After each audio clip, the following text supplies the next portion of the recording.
So, last time I spoke, there were a couple of questions raised at the end of the class. Some of you were here. One of them was about the Yuga avatars in Satya Yuga and Treta Yuga. So I wrote to Hridayananda Maharaj because I figured he might, know. And he said, check the Vedabase, which of course I guess I should have done in the first place. Anyway, I found these verses. These are from the 11th canto, 5th chapter, about the Yuga avatars in Satya Yuga and Treta Yuga, also Dwapara Yuga, Kali Yuga. In Satya Yuga it says, the Lord is white and four-armed, has matted locks, and wears a garment of tree bark. He carries a black deer skin, a sacred thread, prayer beads, and the rod and water pot of a brahmachari. In Satya Yuga, the Supreme Lord incarnates as a four-armed brahmachari described in the previous verse and personally introduces the process of meditation.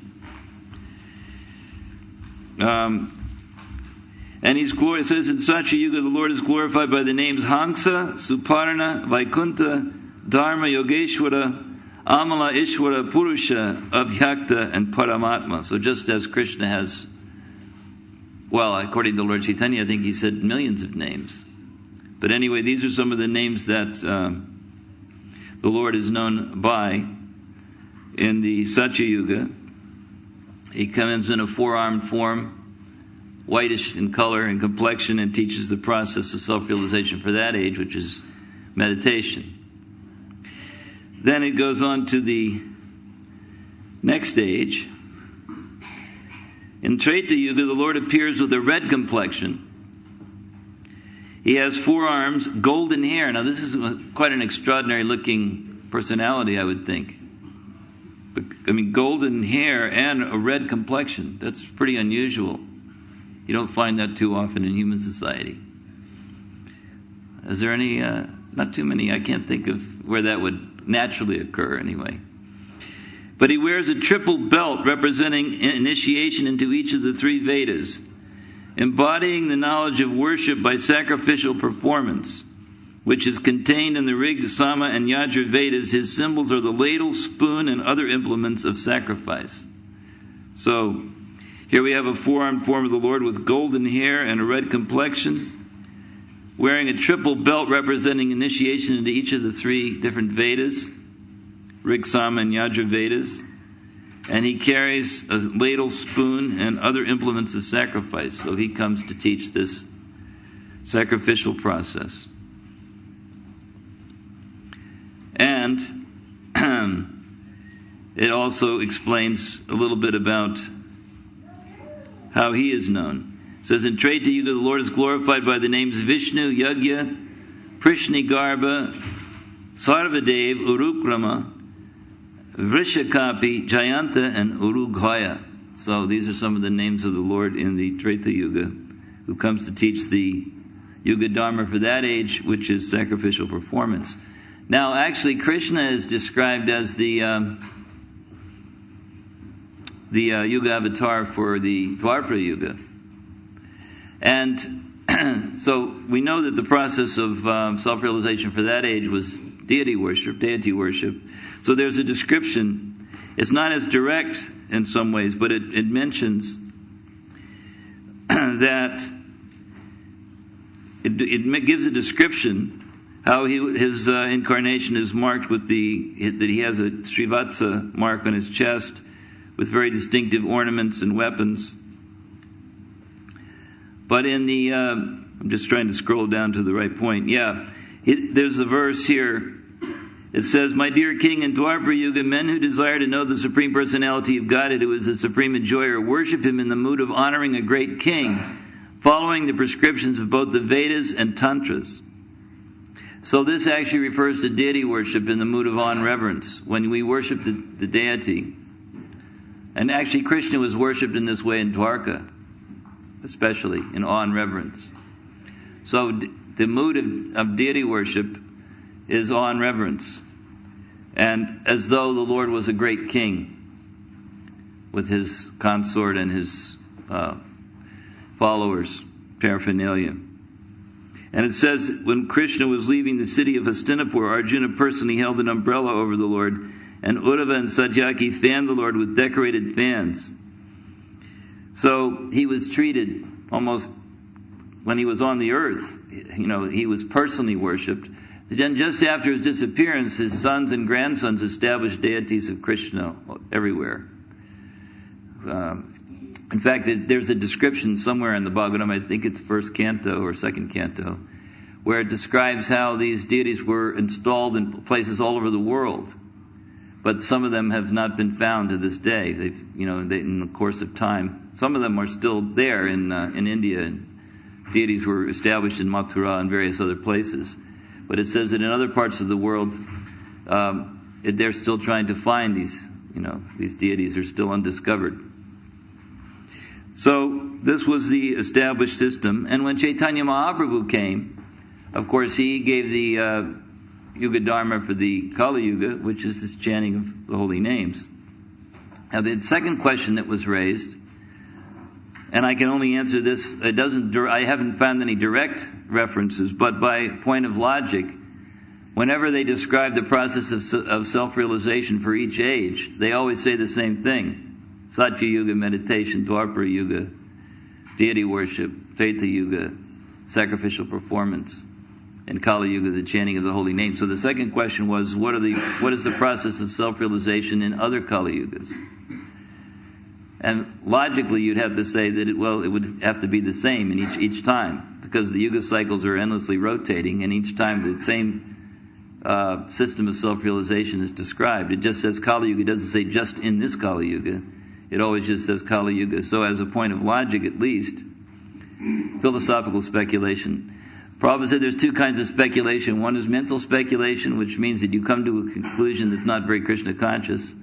And philosophical speculation, when the conclusion is Krishna's tu Bhagavan Swayam. So, to be on the safe side, at least we have to call it a speculation, but at least by philosophical speculation and logic, we can assume that this process of self-realization is the same. If anybody can find a reference which specifically says in each and every Kali Yuga, that would be helpful. But I wasn't able to find one. All right, so that takes care of the last class. Now we're going to go to this one.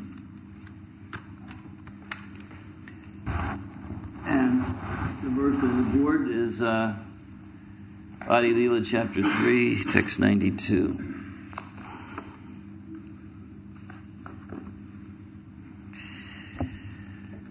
Oops, sorry. Acharya Gosani Prabhura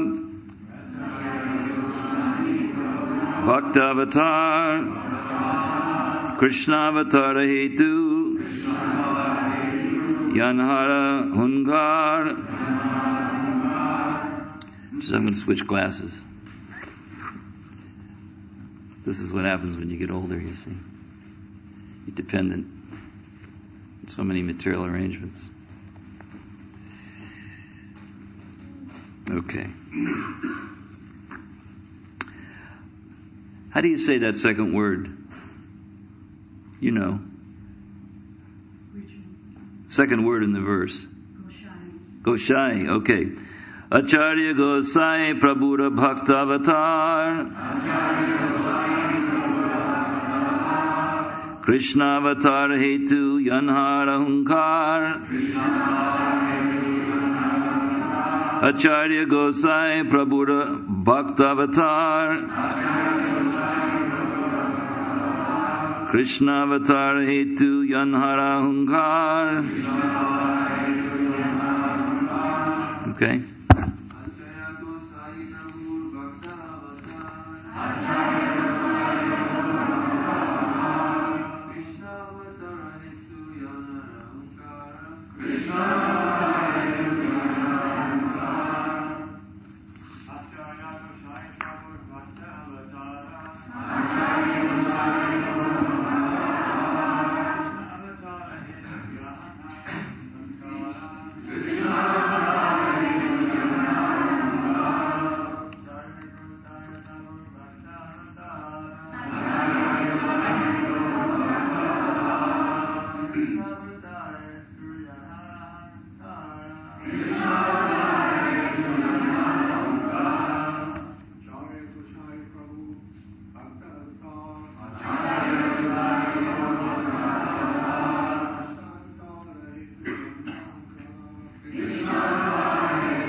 Prabhura Bhakta Avatar.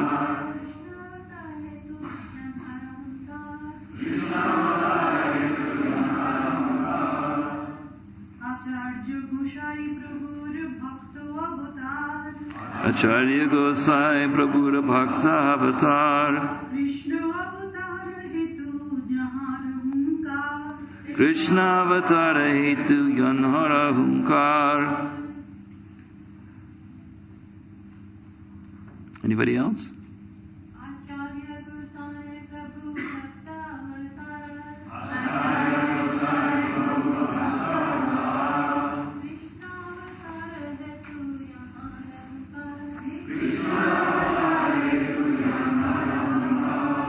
Acharya Gosai, Advaita Acharya Gosai, Prabhura of the Lord, Bhakta Avatar, incarnation of a devotee, Krishna of Lord Krishna, Avatar of the incarnation, Hetu, the cause, Yanhara, whose, Hunkar, loud calls. Translation. Advaita Acharya Goswami is an incarnation of the Lord as a devotee. His loud calling was the cause for Krishna's incarnation. So I'm going to read a few verses more. Krishna Yadi Pratidite Karena Avatar Pratame Karana Guru Vargira Sanchar. Whenever Sri Krishna desires to manifest his incarnation on earth, first he creates the incarnations of his respectable predecessors. Pita Mata Guru Adi Yata Manya Gan Pratame Karena Sabara Prativite Janam. Thus, respectable personalities such as his father, mother, and spiritual master all take birth on earth first. Madhava Ishwara Puri Sachi Jagannath Advaita Acharya Prakata Hoila Se Sat. Madhavendra Puri, Ishwara Puri, Srimati Sachi Mata, and Srila Jagannath Mishra all appeared with Sri Advaita Acharya. Purport. Whenever the Supreme Personality of Godhead descends in his human form, he sends ahead all his devotees who act as his father, teacher, and associates in many roles. Such personalities appear before the descent of the Supreme Personality of Godhead. Before the appearance of Lord Sri Krishna Chaitanya Mahaprabhu, there appeared his devotees like Sri Madhavendra Puri, his spiritual master, Sri Ishwara Puri, his mother, Srimati Sachi Devi, his father, Sri Jagannath Mishra, and Sri Advaita Acharya. So, is Bhakta Nimesh here? No. Anyway, somebody should let him know that I'm not gonna stick to his 92 through 95. I'm going to speak on some other verses as well, but maybe somebody can tell him. Okay. To comment briefly on this purport, there are many, when Krishna comes to display his pastimes in whatever form, he always sends ahead certain personalities, some of his eternal associates, to kind of prepare the way. And not mentioned in this list, although extremely important in the appearance of Chaitanya Mahaprabhu, is Haridas Thakur, because it's described that by the loud cries of Advaita Acharya and also by the sincere chanting of Haridas Thakur that Lord Chaitanya agreed to descend. So these personalities who serve as guru, as father, as mother, as elders, are all great personalities, great associates from the spiritual world. So they've all come in advance. So it goes on with the description, text 96, Prakatiya dheke acharya sakala sangsar Krishna bhakti gandhahina vishaya vyavahar. Advaita Acharya having appeared, he found the world devoid of devotional service to Sri Krishna because people were engrossed in material affairs. Text 97. Keha pape keha punye kara vishaya bhog bhakti gandha nahi yate yaya bhavarog. Everyone was engaged in material enjoyment, whether sinfully or virtuously. No one was interested in the transcendental service of the Lord, which can give total relief from the repetition of birth and death. So this expression, bhavarog, refers to the disease of material existence. Actually, sometimes people think, they don't generally think of, if you ask the average person, what do you think about existence? And they hardly ever describe it as a disease. Sometimes when people get really old and ill, they might describe it that way. But generally people don't think of it that way. But in fact, having to undergo the cycle of birth and death is described here as a disease. Not a pleasant situation or circumstance. In the purport, Prabhupada writes, Advaita Acharya saw the entire world to be engaged in activities of material piety and impiety, without a trace of devotional service or Krishna consciousness anywhere. The fact is that in this material world there is no scarcity of anything except Krishna consciousness. So this was Bhakti Siddhanta Saraswati Thakur's statement, that there was no lack of anything except for God consciousness, Krishna consciousness. Material necessities are supplied by the mercy of the Supreme Lord. We sometimes feel scarcity because of our mismanagement. But the real problem is that people are out of touch with Krishna consciousness.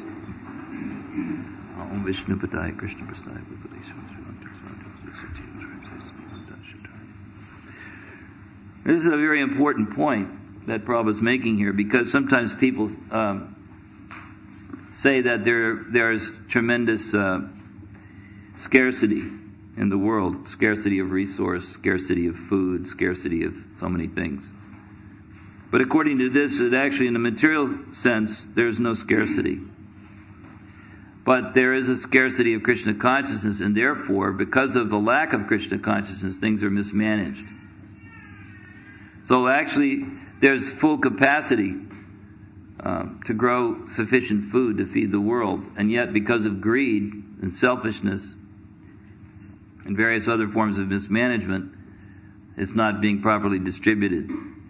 So, generally, the problem is not a lack of matter. It's a lack of spirit, or a lack of Krishna consciousness. That's actually the defect. That's the real problem, Prabhupada says, that people are out of touch with Krishna consciousness. And he goes on to say, everyone is engaged in material sense gratification, but people have no plan for making an ultimate solution to their real problems, namely birth, disease, old age, and death. These four material miseries are called bhavarog, or material diseases. They can be cured only by Krishna consciousness. Therefore, Krishna consciousness is the greatest benediction for human society. So, we hear this time and time again, that what the real problems of life are. Sometimes people identify other problems which are temporarily troubling them, but these are the real problems. In fact, in the story, the emblematic story of Lord Buddha, he was a prince, brought up in fabulous wealth and opulence, and was destined, his father was hoping that he would be destined to become the next king. And he kept him from the outside world because he didn't want him to see the miseries, because at the time of his birth it was predicted that he would be a great king or a great sage, great spiritual leader. So his father tried to keep him from noticing that there was anything miserable about the world. But somehow or other he managed to journey out, and he perceived these miseries of birth, old age, disease, and death, and realized that the only real point of human life is to solve these problems. But there's no material solution. A friend of mine who's very fond of saying there's no material solution to your material problems. And here Prabhupada states, they can be cured only by Krishna consciousness. So it's a fact that the only solution to these problems is Krishna consciousness. Therefore, Krishna consciousness is described as the greatest benediction for human society. So it's the most important thing that can be offered. And it's actually a pretty desperate situation, which we're going to discover in more detail in the next verse, and which is going to be the kind of the theme. How urgent it is to spread Krishna consciousness, because actually it's the only thing that can save people from the real problems of life. So in the next verse we have Loka gati deki acharya karuna kridai vichara korena lokera kaiche hittahai. Seeing the activities of the world, the acharya felt compassion. So this is the response of an elevated soul. When they see how people are suffering so much, then their response is to try to not just feel compassion, but to exhibit it practically. It's sometimes people express great sentiments about the suffering that exists in the world. They say, oh, isn't that a shame? People are living in very elaborate material situations of great comfort. And they're looking out and saying, oh, what a shame that people are suffering so much. But that's as far as their compassion goes. Some lip service. But the acharyas, their mood is to become very active. They're very practical, actually. Sometimes people think that spiritual life is some kind of, insubstantial, ethereal sort of activities. Meditation, sitting, doing nothing. They think of it as inactivity even. But actually the whole point of the acharyas is that they become active in trying to help people. So here we find that Acharya, the Advaita Acharya, was feeling compassion. And he began to ponder how he could act for the people's benefit. So he was feeling compassion, and then what was the next thing? What can I do about it?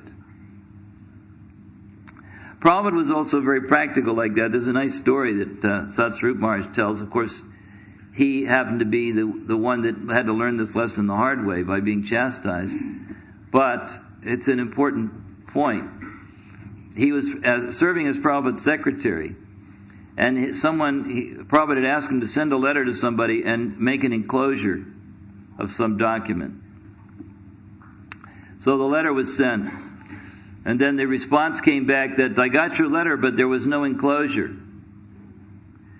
So Prabhupada called Satsvarup Maharaj and questioned him, what is this? Why was there no enclosure?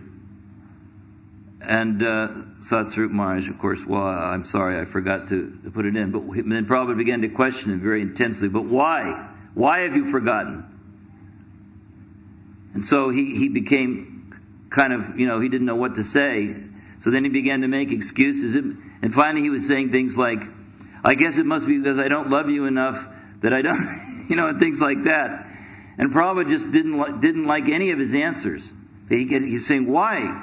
And finally, when Satsvarup Maharaj was practically in tears, Prabhupada looked at him and could understand that he just didn't understand the line of his question. And he said, what are you going to do about it?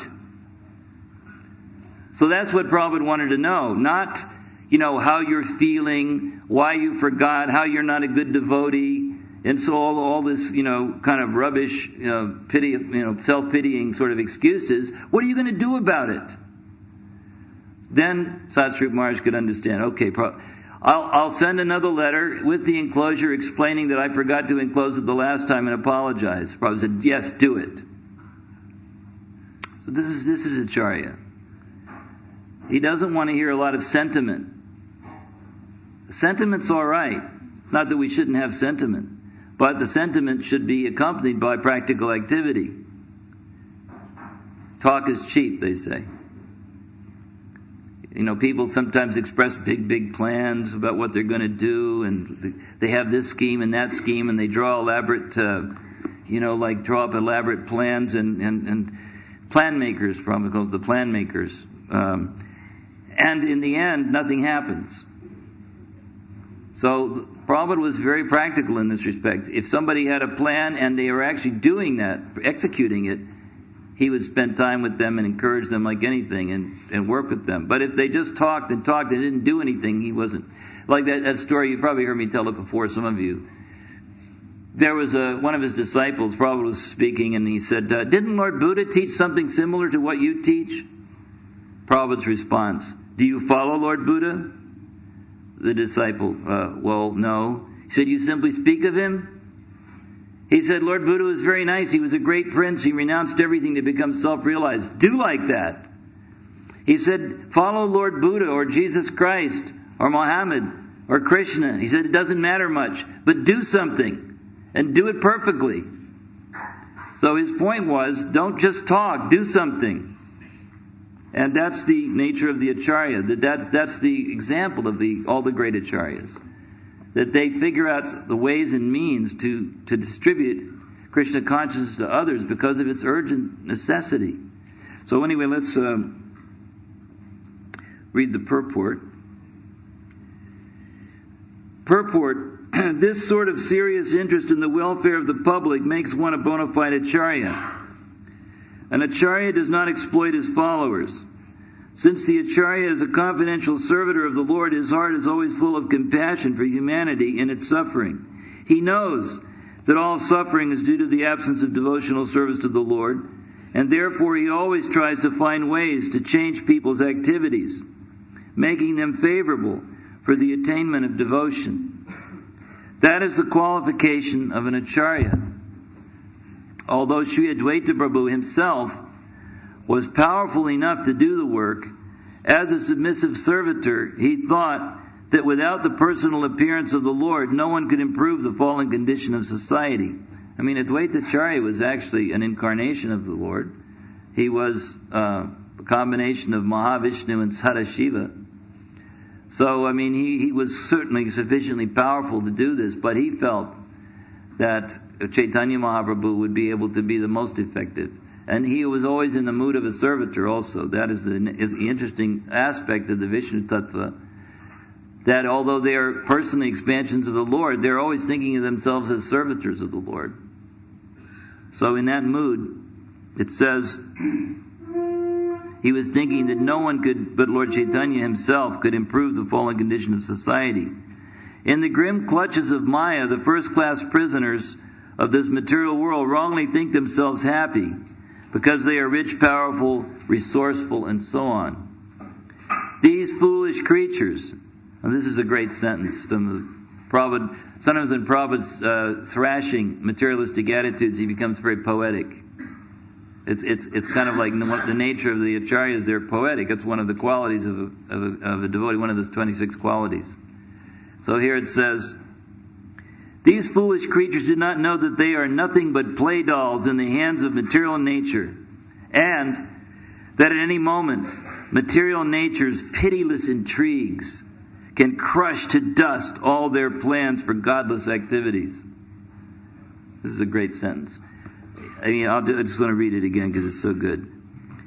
These foolish creatures, that's us, do not know that they are nothing but play dolls in the hands of material nature, and that at any moment material nature's pitiless intrigues can crush to dust all their plans for godless activities. Good, isn't it?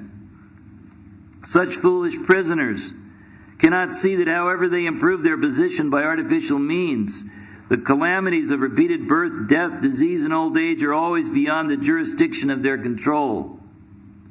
Foolish as they are, they neglect these major problems of life and busy themselves with false things that cannot help them solve their real problems.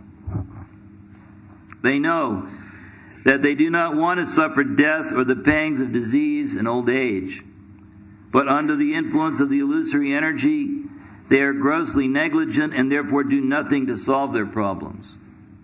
This is called Maya. So probably here, this is a definition of Maya, apparently, or being in Maya, that you're facing birth, death, old age, and disease, but you don't do anything about it. People held in the grip of Maya are thrown into oblivion after death. And as a result of their karma in the next life, they become dogs or gods, although most of them become dogs.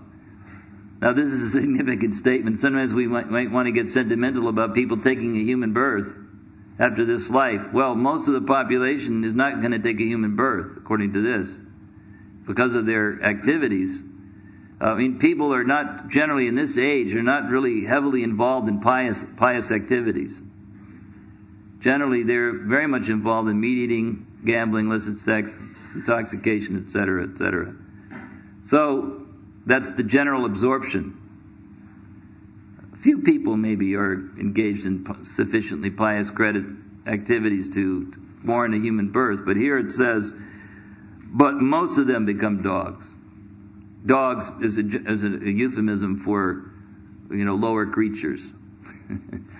So, to become gods in the next life, they must engage in the devotional service of the Supreme Personality of Godhead. Otherwise, they are sure to become dogs or hogs in terms of the laws of nature. So here's a nice example of Acharya is not mincing words. He doesn't say, oh, maybe it'll be okay. He says, no, probably you're going to become a dog or a hog or something like that. The third-class prisoners, being less materially opulent than the first-class prisoners, endeavor to imitate them, for they also have no information of the real nature of their imprisonment. Thus they are also misled by the illusory material nature. The function of the Acharya, however, is to change the activities of both the first-class and third-class prisoners for their real benefit.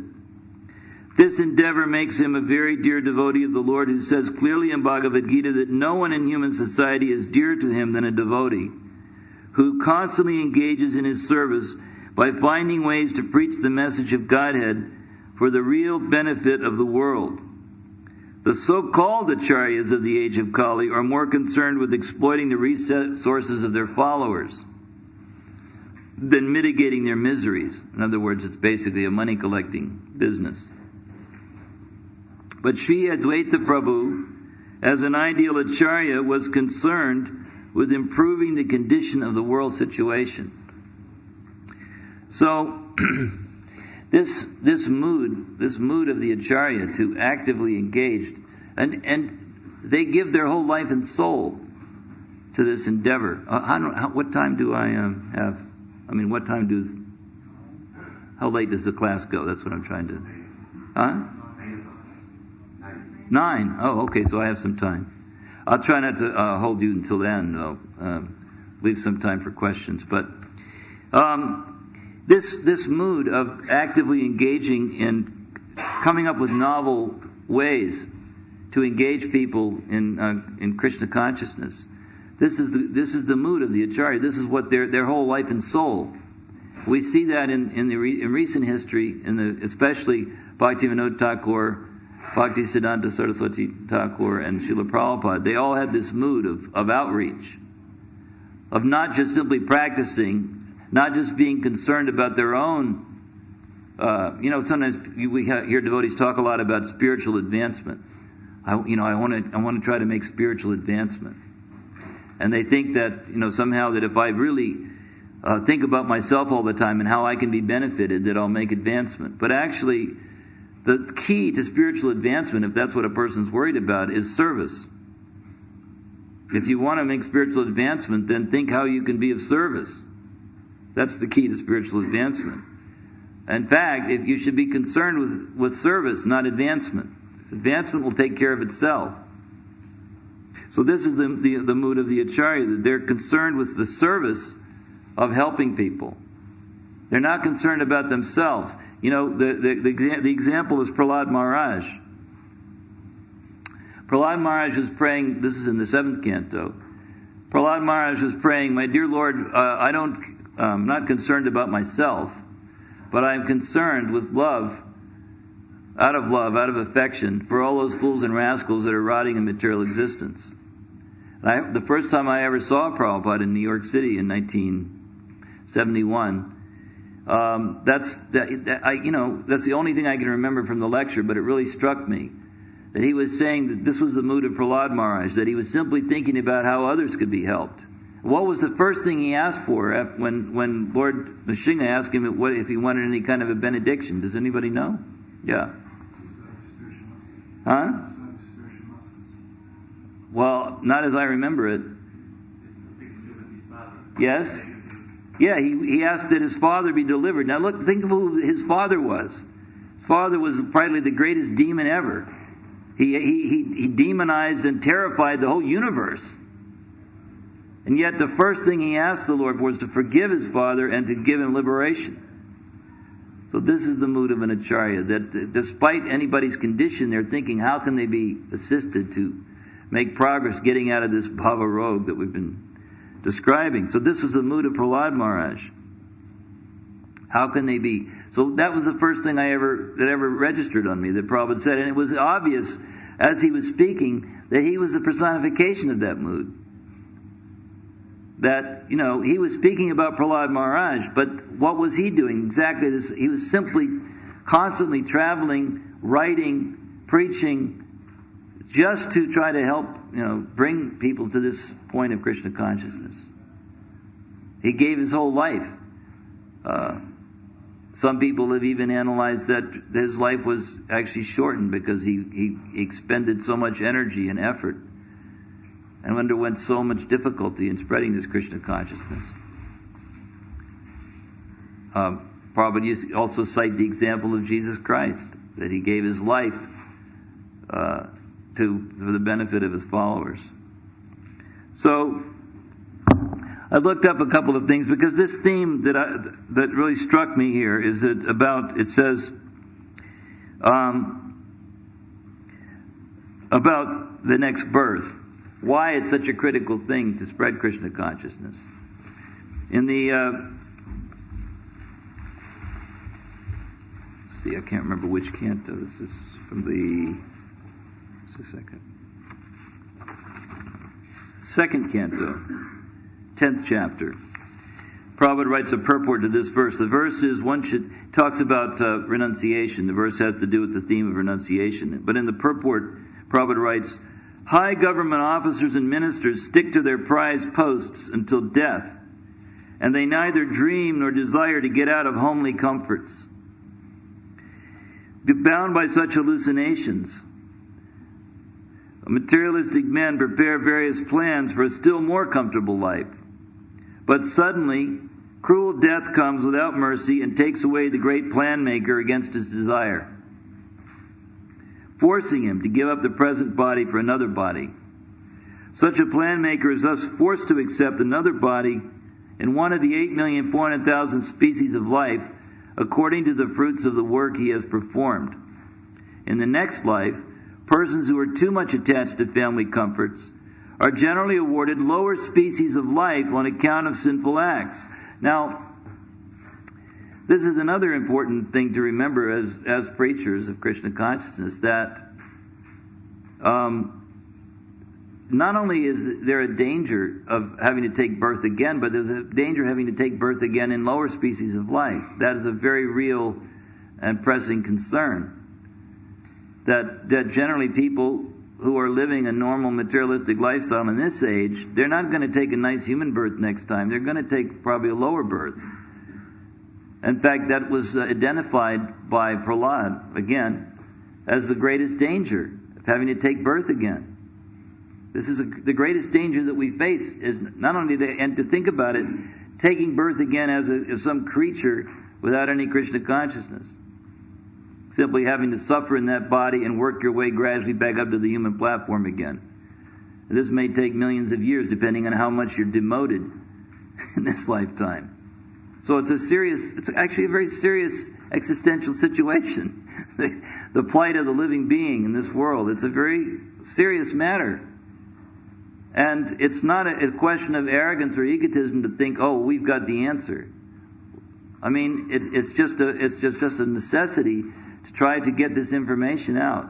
It's not that we have any particular credits, but we should be thinking, scheming, how to get this message out there, to try to reach people. It says here, I'll just read that part again. It says that people who very much get addicted to this materialistic way of life, family comforts, And it says, on account of sinful acts performed during a long duration of sinful life, their human life is spoiled.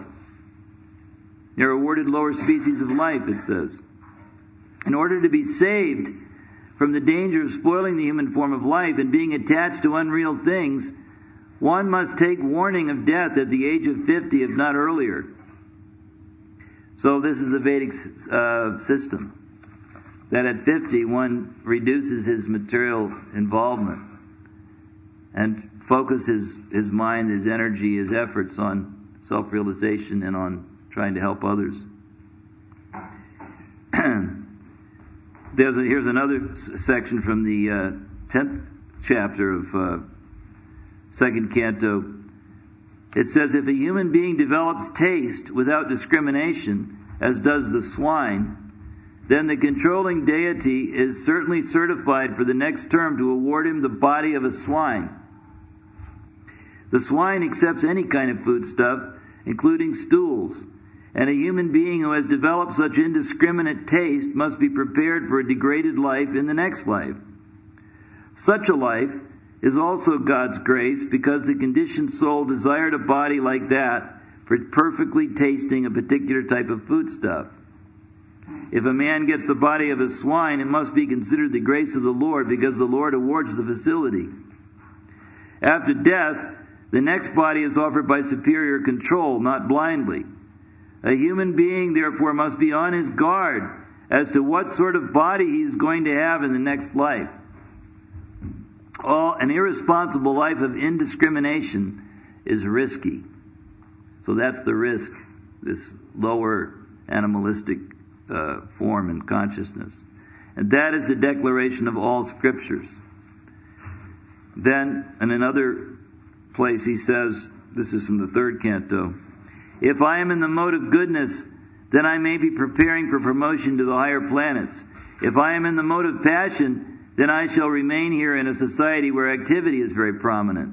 And if I am in the mode of ignorance, I may be degraded to animal life or a lower grade of human life. So generally in this age, people are in this lower mode, predominantly in the lower mode. He goes on to say, a devotee always prays, for my misdeeds, may I be born again and again, but my only prayer is that I may not forget your service. The devotee has that much mental strength that he prays to the Lord, may I be born again and again, but let me be born in the home of your pure devotee, so that I may again get a chance to develop myself. So this is the prayer of the Vaishnava. He's not considering that he's such a great personality that, it's automatic that he's going back to Godhead. He's thinking, I've done so many bad things in the course of my many lifetimes. So please, my prayer is that I won't forget your service, and that if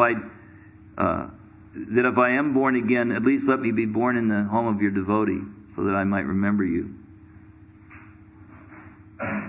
Then it says, it describes the ideal consciousness. It says, a pure devotee is not anxious to elevate himself in his next birth. He has already given up that sort of hope. He's not interested in elevation. In any life in which one is born, as a householder or even as an animal, one must have some children, some resources, or some possessions. But a devotee is not anxious to possess anything. He is satisfied with whatever is obtained by God's grace. He is not at all attached to improving his social status or improving the status of education of his children. That's an interesting point, huh? He's not attached to that. Maybe he does it. He makes arrangements for them, but he says he's not very attached to improving his social status, which sometimes becomes even in the devotee community, sometimes it becomes quite a prominent feature. The people are very, very hung up on their social status, how they're viewed by others, and how much honor they're being afforded in the assembly of Vaishnavas. So it says he's not attached to that, or improving the status of education of his children. He's not neglectful. So, second point, not neglectful, but he is dutiful, but he does not spend too much time on the upliftment of temporary household or social life.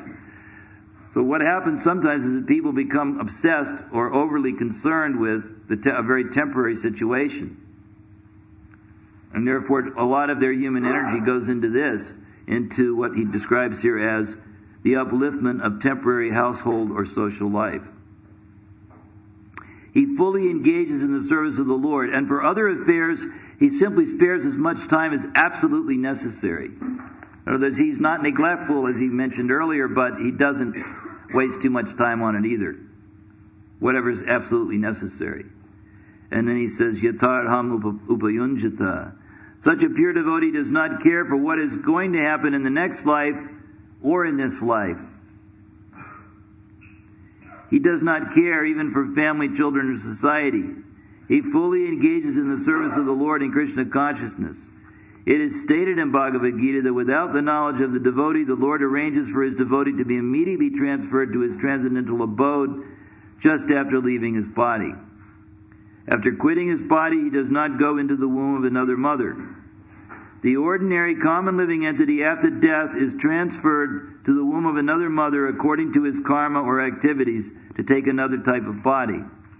But as far as the devotee is concerned, he is at once transferred to the spiritual world in the association of the Lord. That is the Lord's special mercy. How it is possible will be explained in the following verses. Because he is all-powerful, the Lord can do anything and everything. He can excuse all sinful reactions. So when he says he can excuse all sinful reactions, what verse in the Bhagavad Gita is this paraphrasing, do you think? Huh?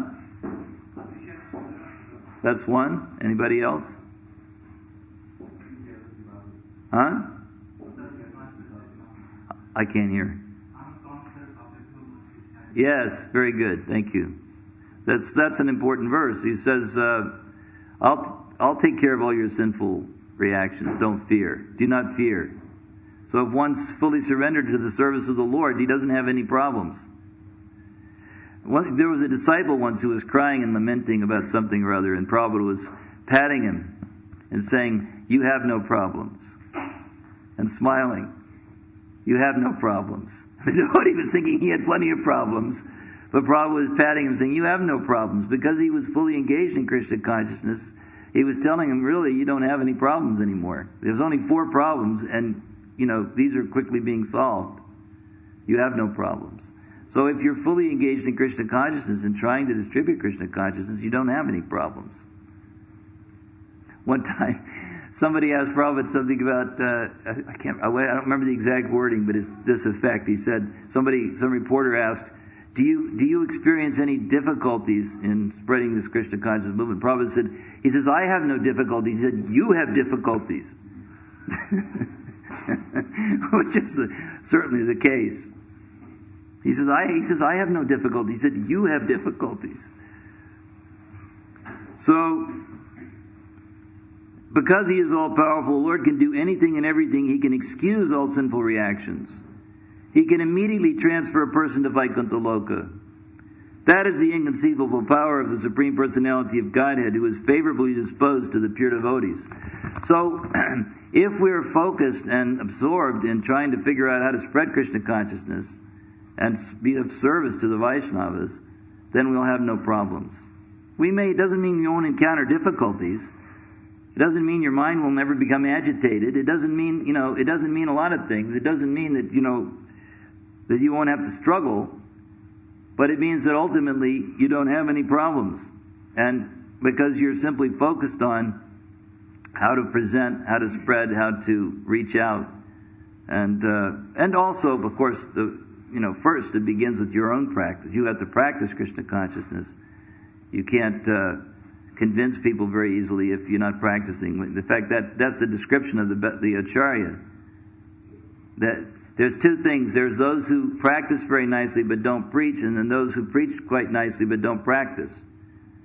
But Haridas Thakur was described by Sanatana Goswami. He says, you do both of these things, therefore you're the greatest devotee in the world. So to be truly effective, if you practice and you preach, then that's the ideal combination. Because that has potency, and people will respond to that. We see that someone may preach in a very simple manner, but if they're practicing very sincerely, their preaching has more potency than the greatest scholars. It has a transcendental power of attorney. So this is the theme that I wanted to present this morning, that that people are in a very dangerous condition all over the world, and it's only getting worse. People are leading very sinful and unfortunate lives. You know, there's that verse in the Chaitanya Charitamrita, Brahmanda Brahmite Kona Bhagyavan Jeev. How does the Jeev become Bhagyavan, become fortunate? Guru Krishna Prasadi Pai Adi-lila 3. So he has to be fortunate enough to. There's three different kinds of piety described by Bhaktivinoda Thakur. One form of piety increases your credits in karma, in terms of elevation to higher planets. One type of piety increases your credits in the platform of gyan, or knowledge. But the third kind of piety, which is called Bhakti-Unmukhi Sukriti, that means pious activities that are generated by the association of Vaishnavas. So that means that a Vaishnava, by his association, that Bhakti-lila Bij, that seed of devotional service, is planted in the heart of the living being. And by that watering process of hearing and chanting, Hare Krishna, Krishna Krishna, Hare Hare, Hare Rama, Rama Rama, Hare Hare. This chanting, the watering process, then that seed will sprout, and the plant of devotion will develop. So it's simple, really, simple thing. Practice it and try to give it. And try to give it according to, even if someone says, well, I don't know, I'm not that advanced, I don't know that much. One time, he's probably cited Saraswati, the daughter of Shamsundar and Malati, that she used to go up to people and say, do you know who Krishna is? And they would say, she was only like 4 years old or 3 years old. They would say, just to humor her, they would say, no. She'd say, he's the Supreme Personality of Godhead. He said, this is preaching. So, in other words, it doesn't take, whatever you have, you give. And by giving it, you'll get more. So that's the way it works. By distributing, by practicing, and by distributing, then that power of mercy will descend. And one will be able to spread Krishna consciousness if he's sincere. And if, just to fend off a question about how do you become sincere, when Prabhupada was asked about how to become sincere, he said, just be sincere. That's all. They kept saying, well, how do I do that? Just, in other words, it was kind of like the Nike ad, just do it. Be sincere. That means that you do the best you can. Anyway, I didn't mean to quite get so preachy, because I'm sure I'm not doing the best I can any time. But anyhow, if there's any questions,